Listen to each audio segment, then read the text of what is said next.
aplikasi rehabilitasi BNN Kota Cirebon. Nah, nanti kita akan dengarkan program Gracia apa saja yang akan disampaikan oleh Pak Yayah dan juga Ibu Desi. Terkait temanya hari ini adalah tentang asesmen terpadu bagi pecandu narkoba. Program Gracia ini pasti menarik banget ya buat membuka wawasan kita, untuk menambahkan pengetahuan kita keluarga Gracia terkait dengan asesmen terpadu. Langsung saja kita sapa siang hari ini untuk Pak Yayah dan Ibu Desi. Halo, selamat siang Pak Yayah, Ibu Desi. Selamat siang. Belum siang Iya. sebetulnya, baru mau masuk siang ini. Pagi menjelang siang ya Pak ya? Betul, baru aja lewat 2 menit ini di jam saya. Oke, Pak Yayah sehat ya Ya, ya. Pak? Alhamdulillah sehat walafiat. Siap kita berkarya untuk hari ini ke depan. Iya, Ibu Desi, selamat pagi menjelang siang Ibu Desi. Selamat pagi, Mas. Ya, salam kenal ya buat Ibu Desi ya. Saya kayaknya baru pertama Iya. kali nih kalau sama Bu Desi ya. Iya, baru pertama kali ya kita ketemu ya di Iya. acara ini.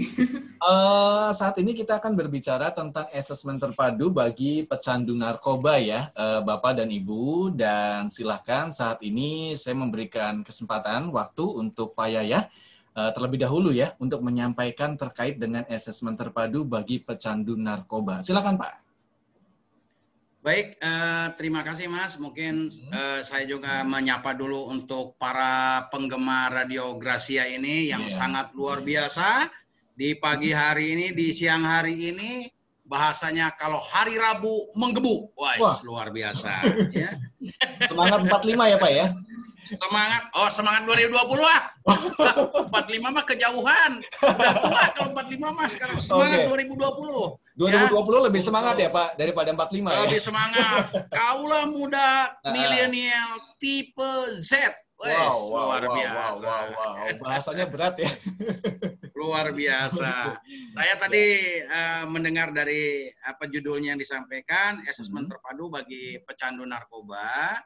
Kenapa saya mengambil sesi ini pada hari ini?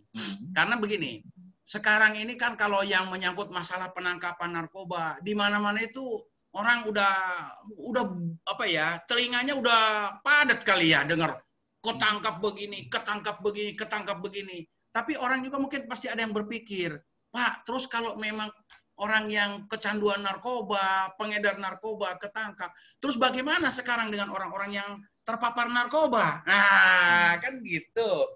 Ini yang sekarang saya sampaikan. Kenapa? Saya akan menyampaikan bagaimana sih terhadap orang-orang yang kecanduan narkoba. Nah, ini kan mungkin menjadi pertanyaan para pendengar Radio Gracia yang berbahagia pada hari ini, supaya tahu semua kan gitu. Jadi pecandu narkoba itu siapa? Kan gitu harus kita tahu dulu kan gitu ya. Iya. Nah, jadi mungkin para pendengar sekalian, pecandu narkoba itu bukan penjahat. Pecandu narkoba itu bukan sampah masyarakat. Pecandu narkoba adalah korban daripada perbuatan orang. Atau mungkin karena perbuatan kebodohan dirinya sendiri. Kan gitu ya. Bagaimana terjadinya? Ya mungkin banyak. Ada yang mungkin awalnya dia sebagai korban yang coba-coba lah, sifat ingin tahu. Maklum lah, manusia kan seperti itu ya. Ada juga mungkin karena dibujuk rayu lah, kan gitu. Ada juga yang mungkin, lu bukan kelompok gue lu, kalau nggak pakai yang kayak beginian, lu pakai ya, gitu kan. Nah, nggak gaul, lu bukan komunitas gue, lu keluar lu, gitu. Nah, sekarang kalau orang-orang itu sudah kecanduan, mereka ada nggak dalam dirinya ingin melepaskan diri, ingin sembuh? Ada kan? Pengen, iya. Pasti pengen, ada. Nah, sekarang siapa yang peduli, Mas? Iya. Apakah dari Radio Gracia peduli? Apakah dari pemerintah peduli? Apakah dari orang tua peduli? Dari guru peduli? Atau dari siapa peduli? Ayo, semua kita harus peduli, ya.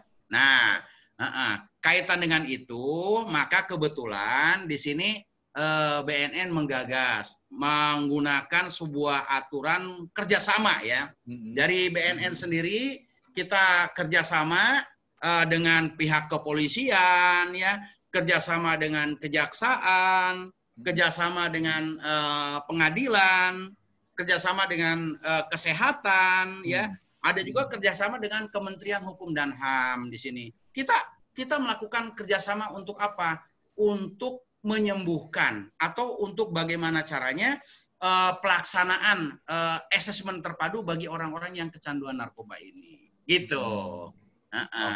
Karena orang-orang yang kecanduan narkoba ini bukan mereka orang jahat, bukan. Iya, betul. Jangan mereka tuh korban ya, Pak ya.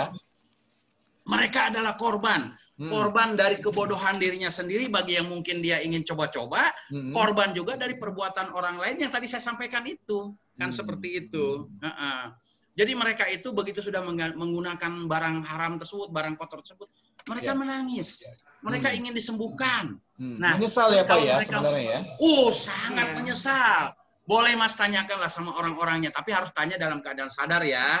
Jangan sampai nanti ditanya, gua nih lagi ngeplay, gua harus pakai cimeng, gue habis pakai lem Aika Aibon, ditanya nggak nyambung, ya. Nanti kalau ditanya jadi pendekar jaka sembung bawa golok, kagak nyambung, goblok, gitu. Aduh, masalah. Ini yang menjadi tanggung jawab kita bersama. Bagaimana caranya sekarang untuk kita melakukan upaya penyembuhan seperti ini, gitu kan? Ini juga banyak cara ya, di mana kaitan dengan assessment ini ada dua cara. Ada yang dibilang voluntary, ada juga yang dibilang compulsory. Voluntary, apa itu voluntary? Apa volume yang ketiga? Kan bukan. Voluntary itu maksudnya orang datang ke sebuah tempat instansi pemerintah. Ya sudahlah kita bilang ke BNN lah gitu kan. Untuk apa? Mereka dengan sukarela ingin menyerahkan dirinya, Pak, saya ingin sembuh, Pak. Saya ingin betul-betul menjadi manusia yang berguna bagi diri saya, bagi orang lain, bagi bangsa dan negara ini. Kan gitu. Nah, terus kalau ada orang yang mengadu begini, Mas dari Radio Gracia, apakah kita mau lempar batu orang itu? Apakah kita mau siram air orang itu? Apakah kita mau tendang orang itu? Jangan. Justru kita rangkul ya, Pak. Bawa ke BNN ke sini. Bawa ke BNN ya. Aduh Pak, kalau dibawa ke BNN nanti diapain? Nanti digebukin, nanti dibully, nanti ditendang, nanti dianiaya, di apa? Enggak.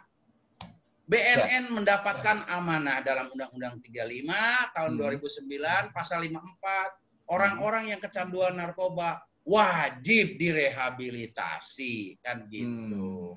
Kalau kalimat wajib, saya rasa bukan hanya dalam sebuah agama Islam wajib melaksanakan sholat, dalam agama non-Islam wajib melaksanakan kegiatan agama yang lain. Wajib itu kalimatnya, kalau dilaksanakan kita akan mendapatkan pahala, mendapatkan hadiah, mendapatkan berkah, gitu kan. Kalau tidak dilaksanakan berarti kita bersalah, berdosa. Nah, BNN itu diamanahkan wajib. Nah, berarti kalau wajib, masa sih orang yang datang secara voluntary datang ke kantor BNN, terus kita datang lempar batu, terus kita tendang keluar. Salah dong. Berarti saya berdosa. Nah, karena ada amanah undang-undang tersebut wajib, maka orang itu harus saya upayakan agar dia betul-betul dilakukan penyembuhan. Tapi dengan tahapan tertentu, kan gitu.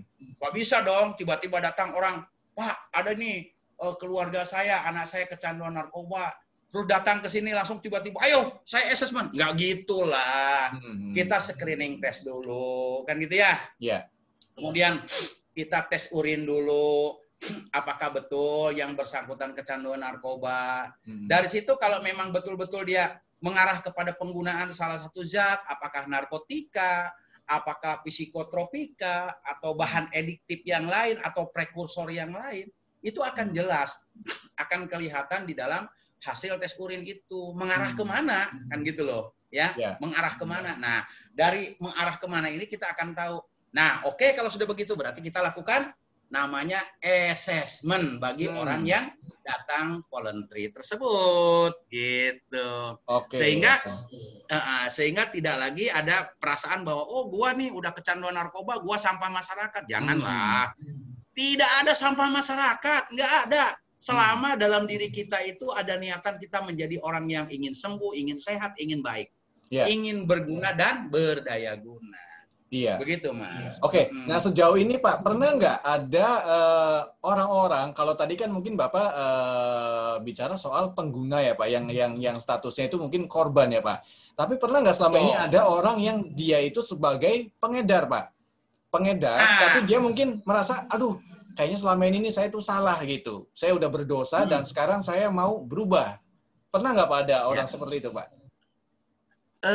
Saya kayaknya kalau pengedar, terus dia tiba-tiba berubah, sadar dengan kesadaran diri, wah gua nih habis mengedarkan obat, gua merasa berdosa. Kayaknya kalau dalam agama itu namanya orang itu harus dapat hidayah dulu, Mas. Oke. Dapat hidayah, dia harus melihat bagaimana penderitaan orang-orang yang menggunakan narkoba, bagaimana dia melihat sesuatu yang terjadi sehingga Tuhan memberikan sesuatu pesan untuk menyadarkan dirinya agar dirinya menjadi terperanjat, dia ingin berubah menjadi orang yang berguna, yang baik, ingin bersama-sama dengan kita semua, dengan BNN lah, dengan pemerintah atau dengan elemen masyarakat yang lain. Ayo kita sembuhkan dengan wadah yang sudah ada. Nah, kenapa saya bilang wadah? Kebetulan di BNN ini ada beberapa tempat rehabilitasi milik negara, Mas. Bukan pemerintah, milik negara. Nah, gitu ya. Nah, makanya orang yang di assessment itu, di tempat rehabilitasi milik negara, itu tidak diperintahkan untuk membayar. Jangan salah, Mas. Jangan. Nah, ini gratis kalau memang di luar, gratis banget, kecuali ongkosnya, Mas. Ongkosnya dari rumah datang ke kantor BNN, jangan minta ganti rugi. Karena BNN tidak menyediakan ongkos ganti rugi untuk yang bersangkutan. Iya, betul. Gitu. Kalau minta ganti rugi, nanti Grab-nya kita tanya, lu minta bayar berapa? Gitu kan. Nah, ini mungkin tadi yang saya jelaskan tentang voluntary ya, voluntary dengan sukarela. Mungkin tadi ada satu lagi kan yang saya bilang compulsory. Compulsory ini adalah suatu kasus yang berbeda dengan voluntary. Kalau tadi kesadaran, kalau ini paksaan. Bagaimana yang dibilang paksaan? Contoh, ada orang yang menggunakan narkotika, yang sekarang kan banyak artis tuh menggunakan narkoba ya, gitu ya. Nggak ada barang bukti. Kenapa? Karena dia ingin eksis, ingin tampil hebat, ingin jam terbangnya lebih lama, ingin banyak banget lah inginannya. Tapi dia tidak pernah berpikir tentang efek atau dampak negatif daripada yang dia lakukan. Terutama kepada kesehatan. Bukan hanya fisik, tapi psikis. Kan gitu. Nah, ini kan ada beberapa artis. Apalagi barang buktinya di bawah 1 gram. Kan gitu ya. Ini harus dilaksanakan untuk kegiatan assessment. Nah, cuma namanya bukan assessment yang biasa. Kita namanya menjadi compulsory, yaitu dengan upaya paksa. Caranya bagaimana? Siapa yang nangkap dia? Nah, gitu ya. Pak, yang nangkapnya Pak Polisi. Ya, Pak Polisinya harus mengusulkan kepada BNN untuk dilakukan assessment. Sehingga pada saat dari Pak Polisi mengusulkan ke BNN, maka BNN akan mengundang. Siapa yang diundang, Pak? Yang diundang dari Dinas Kesehatan. Nanti akan membentuk tim kesehatan, memeriksa kesehatan jiwa, kesehatan badannya terhadap orang yang menggunakan narkoba tadi. Kemudian siapa lagi, Pak, yang diundang? Yang diundang dari kelompok hukum. Siapa? Berarti dari pihak kejaksaan. Kan gitu ya? Dari pihak kejaksaan. Terus siapa lagi? Penyidik yang mengusulkan. Siapa lagi? Dari penyidik juga dari BNN, dari pihak rehabilitasi BNN. Mereka akan bergabung menjadi 2 tim. Yang satu tim kesehatan, yang satu tim hukum. Nah, gitu. Nanti hasil 2 tim ini akan dipadukan untuk mencocokkan, mensinkronkan hasil daripada pemeriksaan terhadap si pasien tadi gitu loh, atau si orang yang diusulkan tadi gitu. Nah, ini lain lagi, ini ada proses hukum. Nah, mungkin nanti orang-orang bertanya, oh Pak, kalau begitu orang yang ditangkap sama polisi kalau dibawa ke BNN dengan usulan untuk di assessment bisa keluar dong? Bisa keluar, tapi harus melalui pentahapan hukum. Nah, ini saya uraikan.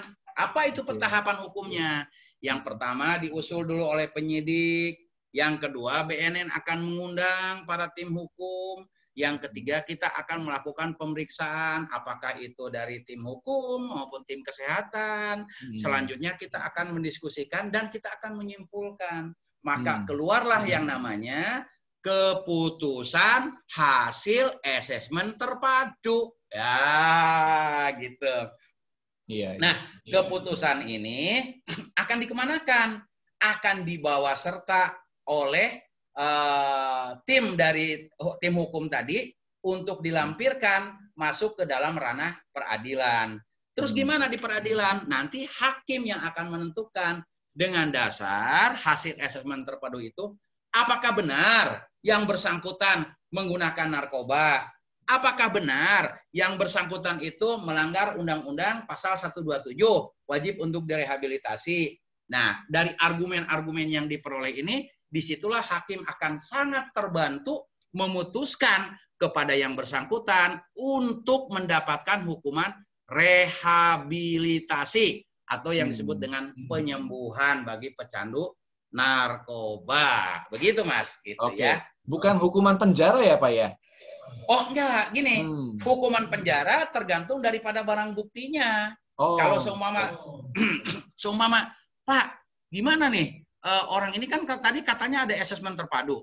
Sudah dikatakan bahwa kalau asesmen terpadu, orang itu direhabilitasi. Terus bagaimana, Pak? Ini ternyata dia pengguna, tapi ada barang buktinya 5 gram. Atau ada barang buktinya di atas 1 gram. Mau diapakan? Kembali kepada penerapan pasal oleh penyidik.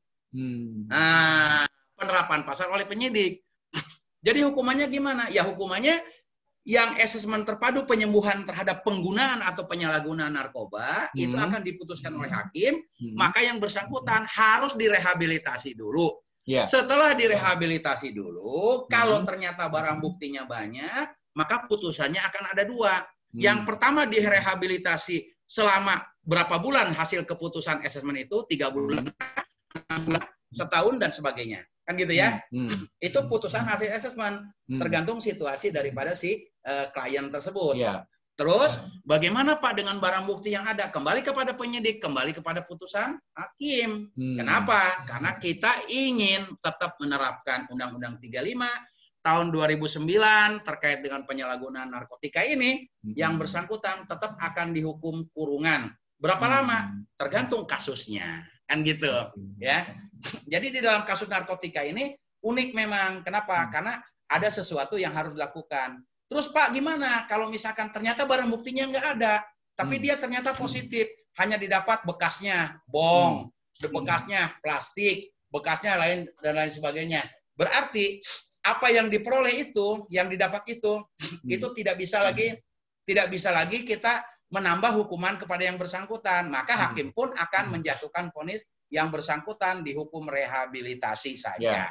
Seperti itu.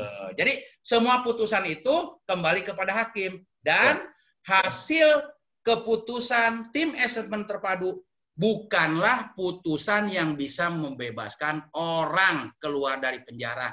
Tapi dia mengarahkan orang agar orang yang kecanduan narkoba direhabilitasi. Dan bagi perbuatannya karena barang bukti yang banyak, dipertanggungjawabkan sesuai dengan pasal yang ada dalam Undang-Undang 35, apakah 112, 114, ya, ataupun ada perbuatan-perbuatan lain sesuai dengan ayat-ayatnya, ya mungkin itu lain lagi, itu kembali kepada putusan hakim. Itu mungkin dari BNN kita akan lakukan hal seperti itu. Nah, ini pengetahuan sedikit tentang masalah asesmen yang dilakukan oleh pihak Badan Narkotika Nasional. Gitu. Oke, luar biasa. Tepuk tangan dulu buat Pak Yaya. Terima kasih nih Pak Yaya untuk pembukaannya. Tunggu dulu Mas, tunggu. Ada satu hal lagi yang perlu saya sampaikan. Boleh, silakan. Nah, ini sangat penting untuk tercapainya asesmen terpadu. Ada 2 hal, ya, ada 2 hal. Yang pertama, kenapa orang-orang ini kok tidak ada yang mau di asesmen, baik itu secara voluntary, compulsory. Nah, kenapa juga dari pihak tertentu tidak ada yang mau di asesmen? Mungkin ada yang dia masuk dalam ranah hukum. Jawabannya gampang, Mas. Musuhnya penegak hukum, musuhnya BNN cuma satu, yaitu pengedar narkotika. Betul nggak? Betul. Iya. Jadi kalau yang mengumandangkan di luar bahwa, kamu jangan ke kantor polisi, nanti kamu dianiaya, kamu jangan merehabilitasi keluargamu ke BNN, nanti kamu diperas, dimintai uang, nanti keluargamu malu, nanti kamu dihukum. Itu semua dikumandangkan oleh para bandar pengedar narkotika semua. Jangan pernah percaya dengan ungkapan-ungkapan seperti itu. Datanglah ke BNN, silahkan datang siapa saja datang.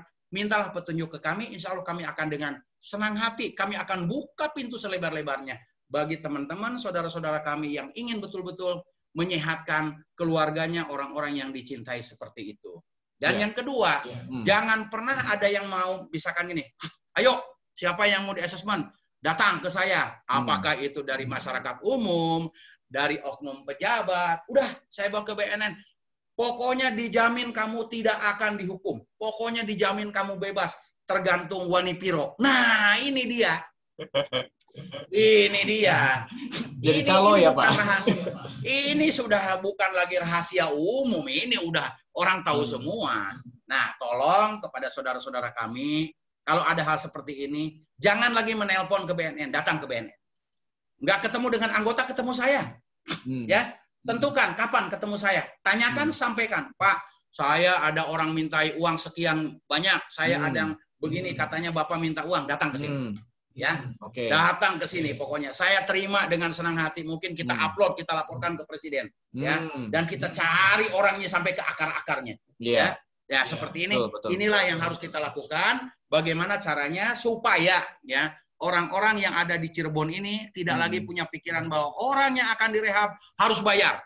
Orang yang akan direhab datang ke BNN akan dianiaya, dipukuli dan sebagainya. Nah, ini mungkin dari saya. Mudah-mudahan ini sangat bermanfaat untuk kita semua, dan jangan sampai kita kena pengaruh, kena hoax dari pihak-pihak bandar ataupun oknum-oknum tertentu. Mungkin itu Mas yang menjadi penekanan dari saya.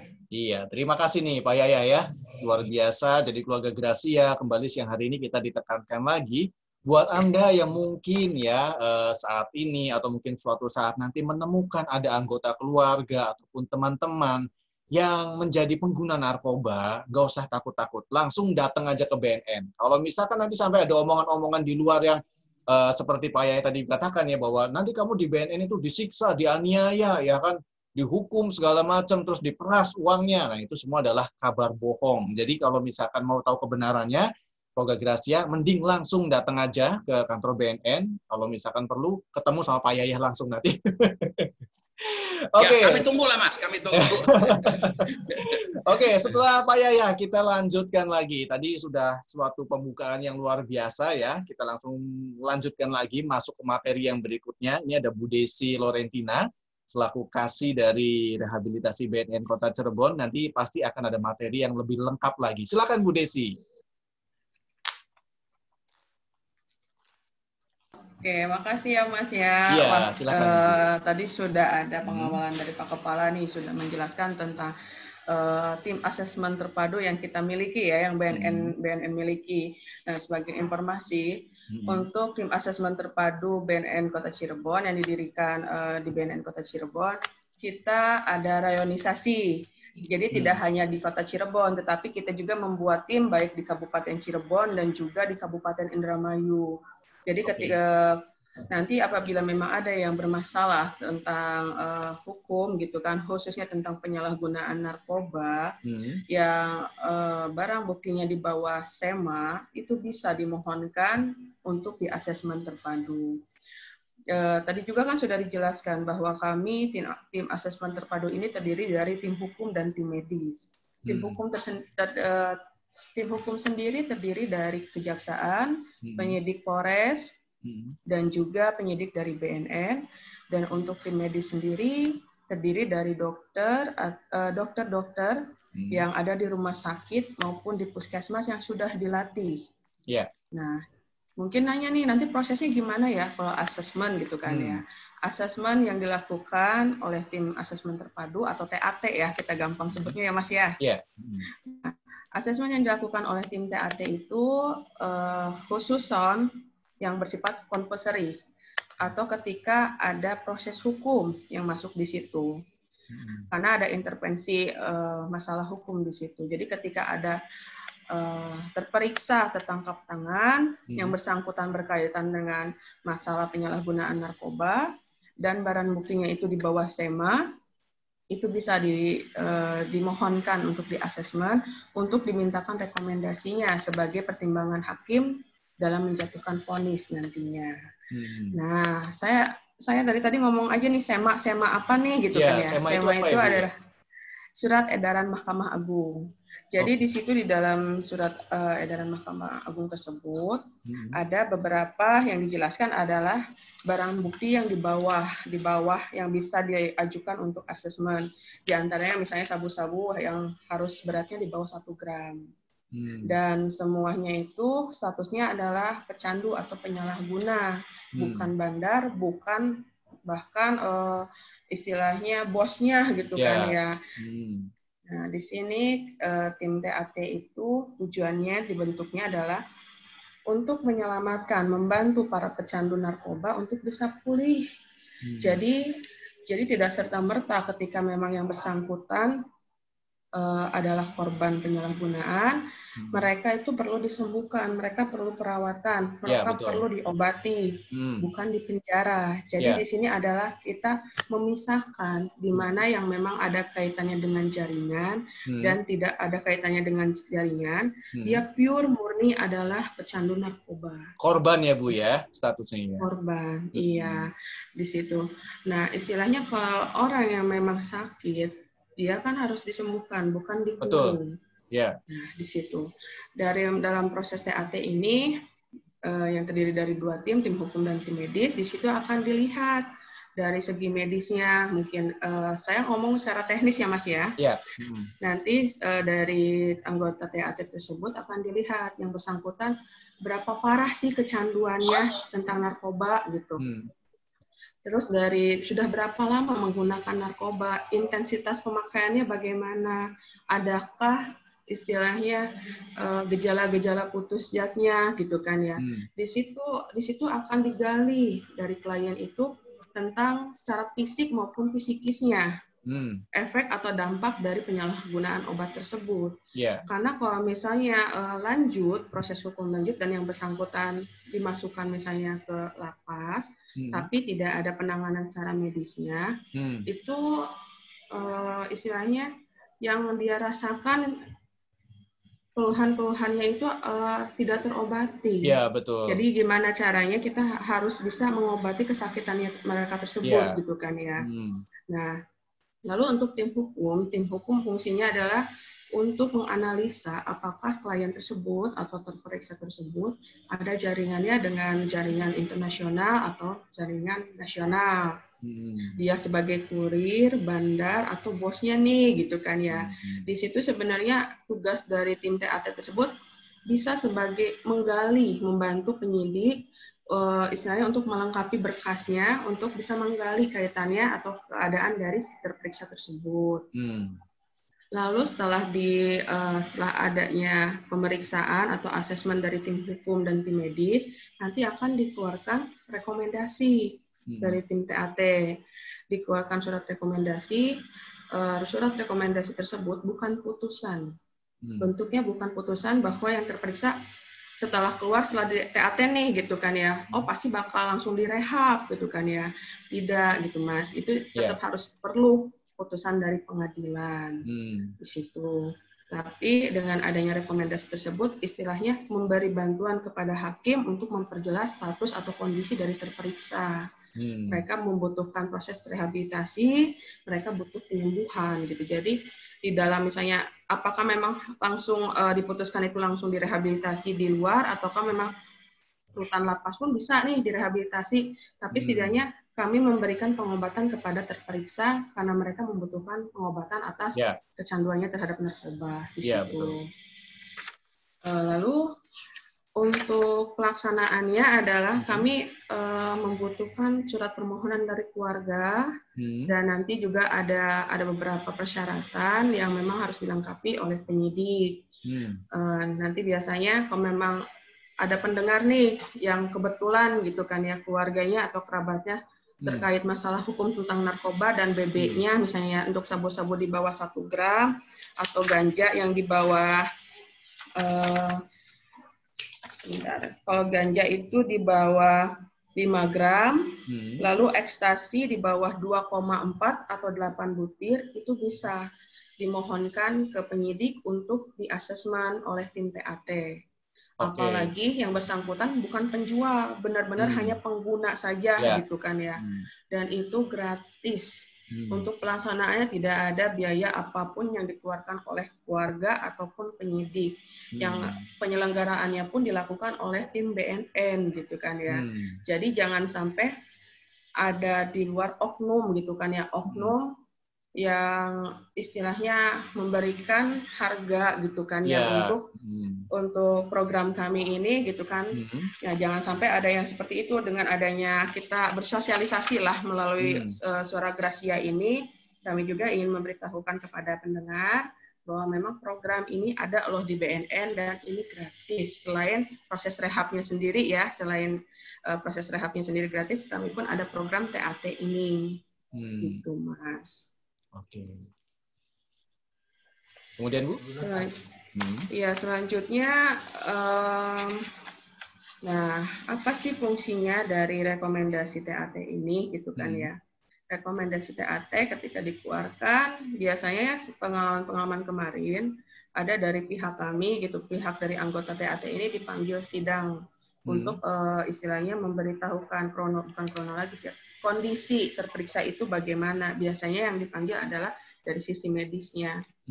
Karena kan yang namanya penggunaan narkoba itu pasti akan memberikan efek baik psikis maupun secara fisiknya, kesehatannya gitu kan ya.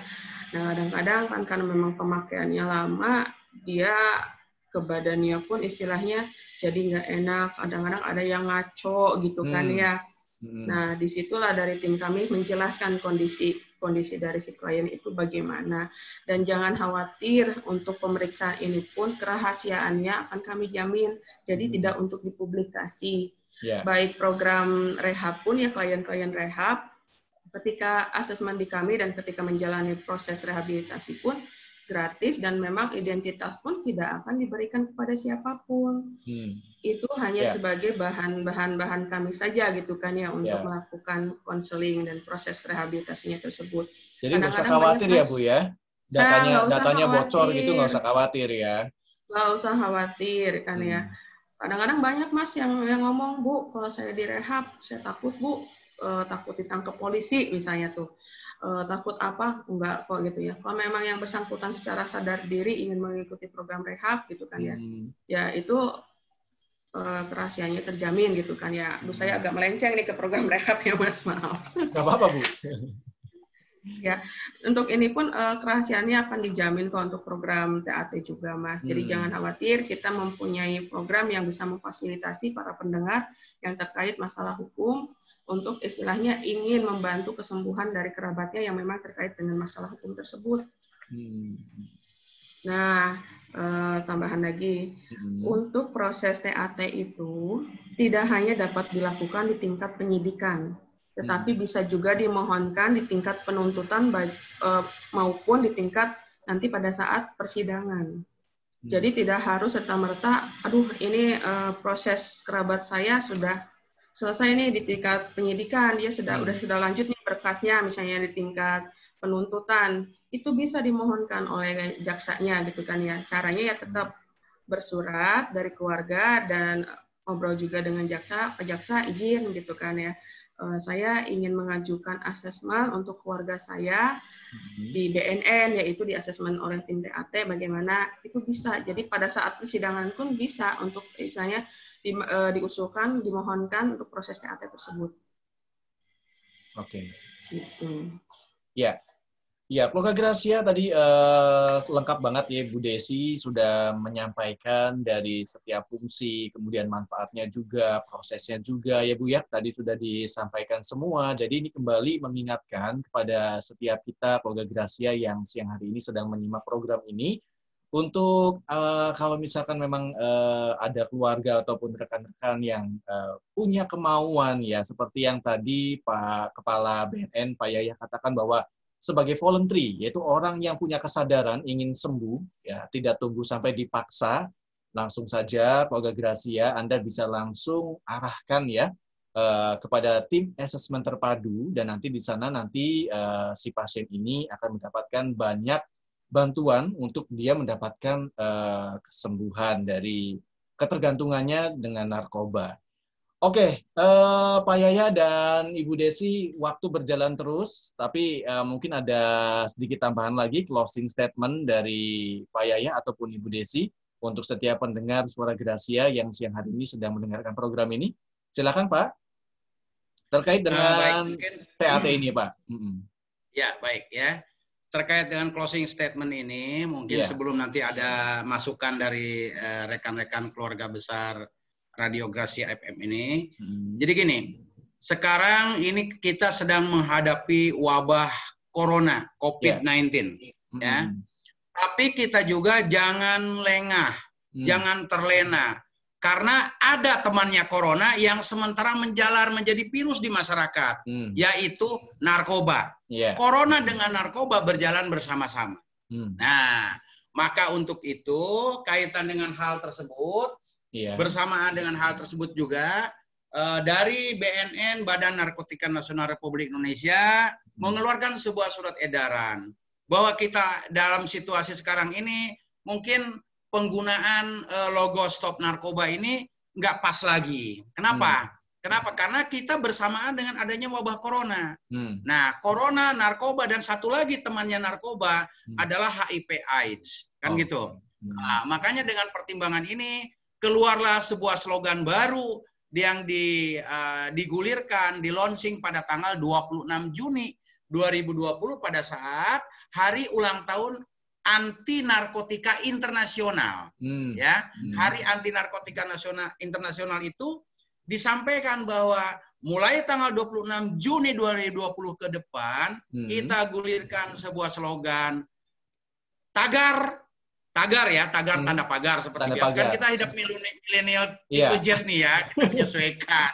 Ya, tagar hidup 100%, sadar, sehat, produktif dan bahagia tanpa narkoba. Oke, gitu. luar biasa. Jadi artinya kalimat ini merupakan closing statement saya. Jadi ayo, mari kita hidup 100%, nggak bisa ditawar, harus 100%.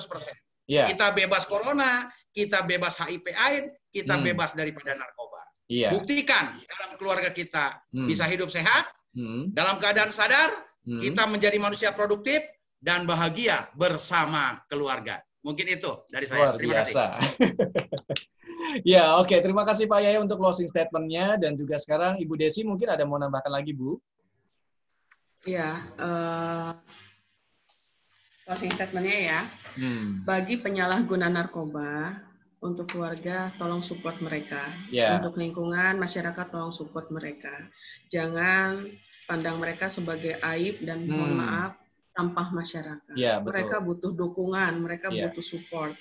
Sesuai dengan tadi kan slogan kita adalah hidup 100%, sadar, sehat, produktif, dan bahagia. Ayo dukung teman-teman kita yang salah jalan menyalahgunakan narkoba untuk bisa merasakan hidup 100%.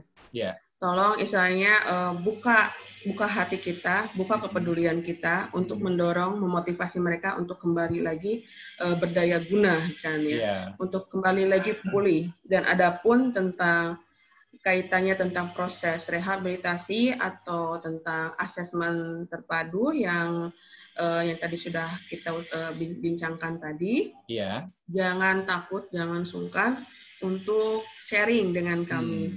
Jika malu gitu kan ya, bisa by phone atau misalnya kita ada call center, bisa by WA juga di situ.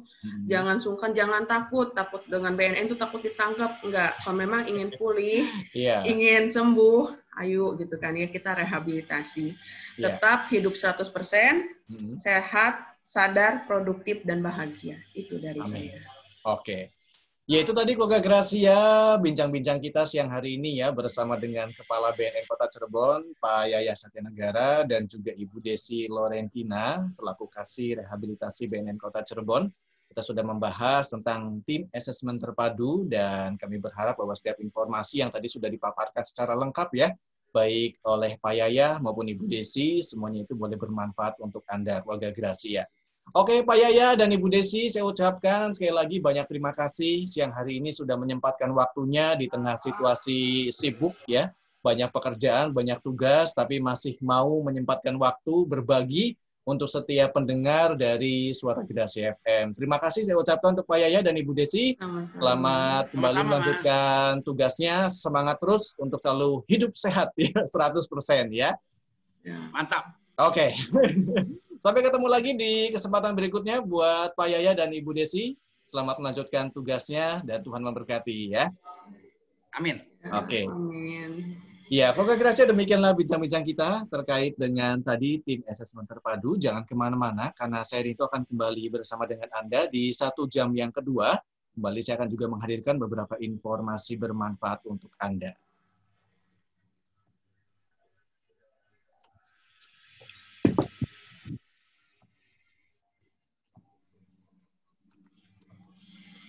Pak Yaya, Ibu Desi. Mas. Makasih banyak ya. Luar biasa. Sama-sama. Pemaparannya mantap. Luar biasa. Terima kasih ya. Terima kasih ya, Pak. Oke, dadah. Ibu, sampai ketemu lagi ya. Ya, sehat-sehat Mas, Sehat-sehat juga ya. Ibu, Bapak, Siap, sehat-sehat. siap. Ya.